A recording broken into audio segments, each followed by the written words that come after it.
This story was sent to me by one of my subscribers, and I wanted to share it on the channel. I was recently reminded of an experience I had back in October. I had thought my previous strange encounter in the backwoods would be my one and only, but I was mistaken. Where I live, we had relatively few COVID cases back then, almost none in the fall.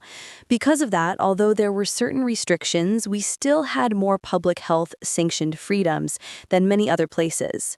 For example, at the time, we were allowed to share our social bubble with one other household and travel within our region. My family and our bubble family decided to take advantage of this by going on a fall getaway together. We rented 2 side-by-side cabins in a beautiful wooded area by the water and enjoyed a lovely, relaxing weekend. Although there were other cabins nearby, they were all unoccupied. We saw no other people during our stay, though we did occasionally hear a dog barking somewhere in the distance. On our final night there, my son decided to sleep in the other cabin with his friends.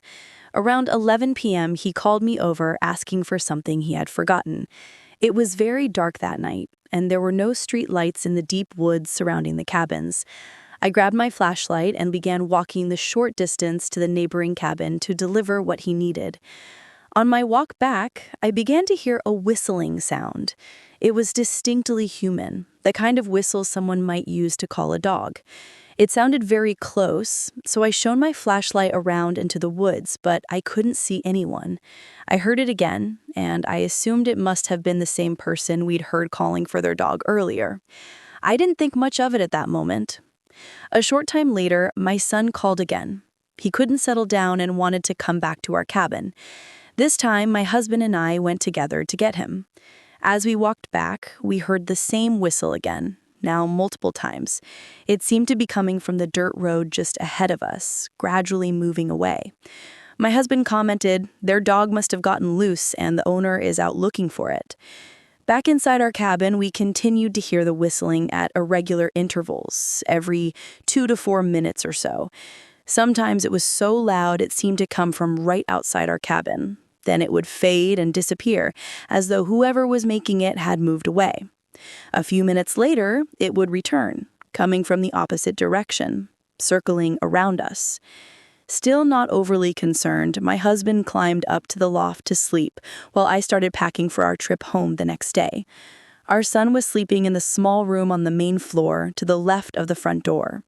The little window in his room was cracked open slightly to let in the unseasonably warm night air. I was sitting quietly by that window, gathering his scattered things, when the whistling drew closer again. This time it didn't fade away. It grew louder and louder until it sounded as if the person was standing right outside the window. The blinds were down, but I was certain someone was out there.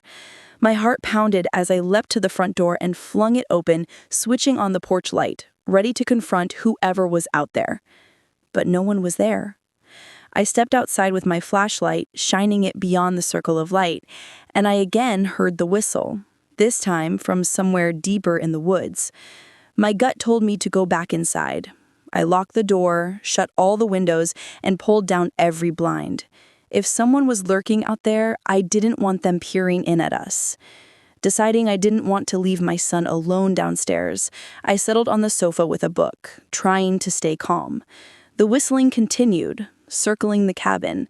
Between each sound, I tried to convince myself it was just a bird or an animal, but every time I heard it again, I knew it was human. Around 1:30 a.m., my husband suddenly jumped up and started getting dressed. I asked what he was doing, and he said, "I'm going to find out who that is and ask them why they've been doing this for hours." I was horrified. My husband is a big guy, and I was as curious as he was, but something deep in my gut told me it wasn't safe for him to go outside. I begged him to stay, and thankfully he did. We sat there together for the rest of the night, listening to the occasional whistle drifting through the woods. Sometime after 2:30, I must have dozed off. When I woke, sunlight was peeking through the blinds. The whistling had stopped. I cautiously looked outside, half expecting to find footprints or some sign of an intruder, but there was nothing. Later, we walked next door, coffee in hand, to ask our friends if they had heard the same thing. Shockingly, they hadn't heard a single sound all night, even though the whistling had seemed to circle both cabins repeatedly. At checkout, I asked the woman at the kiosk about it. She gave me a strange look and said she had no idea what I was talking about. When we got home, I searched through recordings of bird calls from the area, hoping to match the sound. Nothing even came close. To this day, we still have no explanation for that eerie whistling circling our cabin for hours and stopping just outside our door. Thank you to the subscriber who sent this terrifying story. If you have a story to share, send it in and it might be featured next time. This story was sent to me by one of my subscribers, and I wanted to share it on the channel. I was 14 when this occurred, and I am 22 now. I still remember it in crisp detail, and it still freaks me out to this day, thinking what might have happened if things had turned out even a bit differently. School was out for the summer, and I had convinced my mom to send me to Russia for a couple months to visit my grandparents. We had moved to North America when I was little, and I had not been back much since. I thought it would be fun to take my first trip abroad by myself. She agreed, and off I went on my first solo transatlantic journey. My grandparents are wonderful people and had always spoiled my mother and me rotten. They were ecstatic that their only granddaughter wanted to visit. They planned a vacation for a month after I arrived, a popular beach resort city in Turkey, and we were to stay at a 5-star resort in Antalya for 2 weeks. I thought that was spectacular, getting to travel to 2 countries in a single summer and to a fancy, exotic place like Turkey. Full disclosure, when I arrived in Russia, it was not what I had expected. My grandparents are very protective, so I could not go anywhere by myself. It got boring pretty fast, and I spent most of my days playing PSP in my room. I was used to being active and wanted to do things like jogging, which I did every day at home. I gave my grandparents a hard time about it because they would not let me go alone, and naturally, they could not keep up with me due to their age. After about a month, it was finally time to go to Turkey together. I was super excited to get some freedom and a change of scenery. The resort they had picked sprawled over a fairly large area, but was well secured and isolated from the rest of the city. There was also a huge garden on the property that was perfect for jogging. I also had my own room separate from my grandparents', so I took the opportunity to explore the grounds by myself. Most mornings, I would jog when it was cooler. I wore my big old iPod, so I could not hear much around me. I figured it was safe, because it was a nice hotel with lots of tourists. Then I started to notice him, a gardener in his late 40s or late 50s, wearing a dark green uniform. He looked like a shriveled old date from too many years in the sun. He would wave or say something in broken English as I passed, while he trimmed the shrubs or mowed the lawn. I would politely wave back and smile, but did not pay him much attention. About 10 days into the trip, I was really enjoying myself. It was fun to swim, the food was great, and my grandparents had eased up so I could do more on my own. They did not know about my morning runs in the gardens, and I was not going to tell them because I knew they would not approve. One morning, around 7 a.m., while I was jogging, I saw the gardener again. This time, it was clear he was trying to get my attention. He waved and yelled something, so I stopped and pulled out my earphones to figure out what he wanted. He waved again and motioned for me to come closer. I was confused, but figured he wanted to tell me something, so I politely approached. He stood at the edge of a trail that went deeper into the gardens and into the foliage. He was smiling and gesturing and holding something in his hand. He extended a rose to me.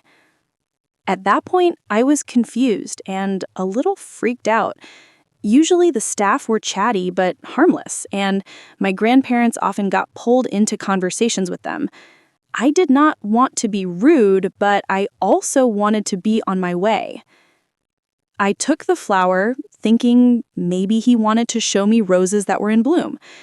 He kept waving and gesturing like he wanted me to follow him. And stupidly, I walked a bit closer. He backed away and held another flower. Then suddenly he stopped and began to lower it slightly.